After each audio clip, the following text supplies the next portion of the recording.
안녕하세요. 국립해양문화재연구소 서해문화재과에 근무하고 있는 학예연구사 박은영. 전시 큐레이터 이현주입니다.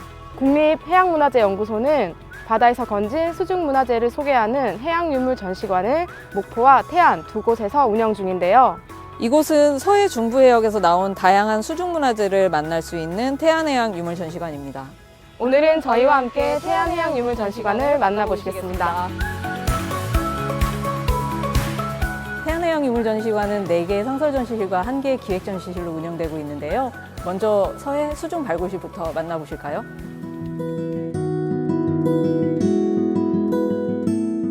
서해 수중발굴실은 우리나라 수중발굴의 역사와 주요 수중발굴지를 소개하는 공간입니다. 서해 중부 해역의 주요 수중발굴지에서 나온 유물을 전시하고 있습니다. 수중발굴 조사는 육지가 아닌 바다 위에서 진행되는 만큼 접하기 어려운데요.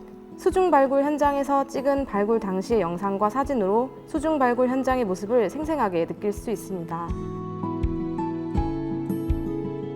이곳에 전시되어 있는 도자 파편들은 보령 원산도 앞바다에서 발견된 청자 조각들입니다. 13세기 전반에 만들어진 청자의 조각이 무려 1000여 점이나 발견되었는데요. 이렇게 대량으로 청자 조각이 발견된 것으로 보아 이 근처에서 청자 운반선이 침몰되었을 것으로 추정됩니다. 국립태안해양유물전시관이 위치한 태안 앞바다는 바닷속 경주라고 불릴 정도로 가장 많은 수중문화재가 발견된 곳입니다. 태안 앞바다는 해안선이 복잡하고 암초가 많은 데다 조류가 빠르고 안개가 끼는 날이 많아서 지나가기 어려운 길목이라는 뜻의 난행량이라고 불렸을 만큼 사고가 잦은 지역이었습니다. 하지만 개경이나 한양으로 올라가는 뱃길의 중간에 위치하고 있어 많은 배들이 지나갈 수밖에 없었습니다. 지금까지 바닷속에서 발견된 난파선은 14척인데요. 무려 5척의 배가 태안 바닷속에서 발견됩니다. 이곳은 인천 영흥도 앞바다 통이칠라 배에서 발견된 유물입니다.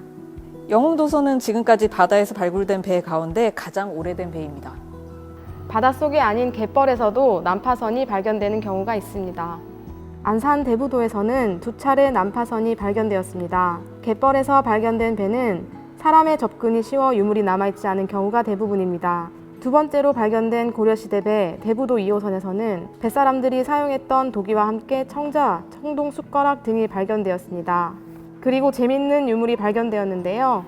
바로 고려시대 곶감입니다. 곶감은 나무꽂이에 꽂아 포장된 상태로 붉은 과육과 씨앗이 잘 남아있는 상태로 발견되었는데요. 발굴 조사를 하던 조사원들이 곶감의 향기를 맡을 수 있었다고 합니다. 고려시대 향기를 맡을 수 있다니 정말 놀랍지 않나요? 서해안은 갯벌이 발달해 유물이 잘 보존될 수 있는 환경입니다. 이렇게 갯벌 속에서 긴 시간이 흐르면 유물이 바닷속에 타임캡슐이 되는데요. 이렇게 바닷속에 잠긴 타임캡슐을 발견하는 것이 수중 발굴 조사라고 할 수 있습니다.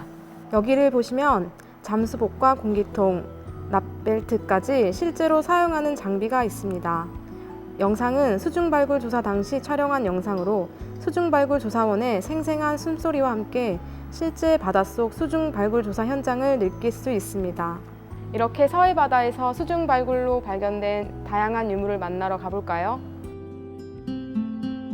서해 해양교류실은 서해 중부해역에서 발견된 수중문화재를 통해 서해 바다에서 이루어졌던 교류의 역사와 옛사람들의 생활상을 만나보실 수 있습니다. 청자 연꽃 줄기무늬 매병과 청자 두꺼비 모양 벼루 등 보물 2점을 비롯하여 우리나라를 대표하는 수중문화재가 한자리에 모여 있습니다. 1000년 가까운 세월 동안 바닷속에 그대로 잠들어 있다 발견된 다양한 유물들을 통해 과거 서해상의 교류와 옛 사람들의 생활상을 구체적으로 상상해 볼 수 있습니다. 국립해양문화재연구소에서 소장한 보물은 총 3점으로 그중 2점을 국립태안해양유물전시관에서 만나실 수 있습니다. 청자 연꽃 줄기무늬 매병과 죽찰은 태안 마도 바닷속에서 발견되었습니다. 아름다운 고려 청자와 함께 화물 꼬리표 역할을 했던 죽찰이 함께 나왔는데요. 이 죽찰에서 고급 식재료였던 꿀을 담았다는 사실을 알게 되었습니다. 태안 대섬 앞바다에서 발견된 청자 두꺼비 모양 벼루는 청자 벼루에서 찾아볼 수 없는 모양으로 매우 독특한 모습입니다. 두꺼비 눈과 울퉁불퉁한 피부는 흰 점과 검은 점을 찍어서 표현하였고 등에 먹을 가는 부분인 연당이 있습니다.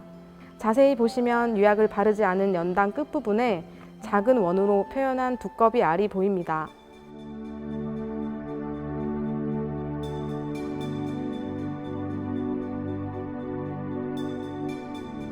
서해 배실은 서해 바닷속에서 발견된 마도 1호선과 그 내부 모습으로 우리나라 전통배의 규모와 특징을 살펴볼 수 있습니다. 여기 보이는 배는 태안 마도 해역에서 첫 번째로 발견된 마도 1호선입니다. 태안 마도 해역에서는 지금까지 4척의 난파선이 발견되었는데요.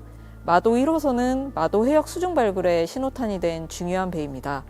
발견된 배에 남아있는 조각들을 분석해 실물 크기의 모습으로 재현하였는데요. 연구소가 있는 목포에서 이곳 태안까지 실제로 항해를 해서 배를 옮겼습니다. 이곳은 서해 뱃사람을 주제로 서해를 오갔던 뱃사람의 선상 생활을 상상해 볼 수 있도록 꾸민 공간입니다.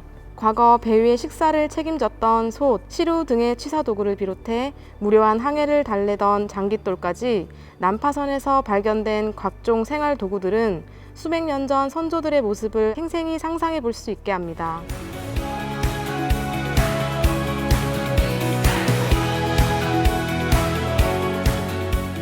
지금까지 서해 바다에서 발견된 다양한 수중문화재를 만날 수 있는 태안해양유물 전시관을 둘러보셨습니다. 태안해양유물전시관 전시는 온라인 전시로도 만나보실 수 있는데요. 태안해양유물전시관 누리집 이 뮤지엄에서 장소와 시간에 관계없이 언제든 만나보실 수 있습니다. 많은 관심 부탁드립니다.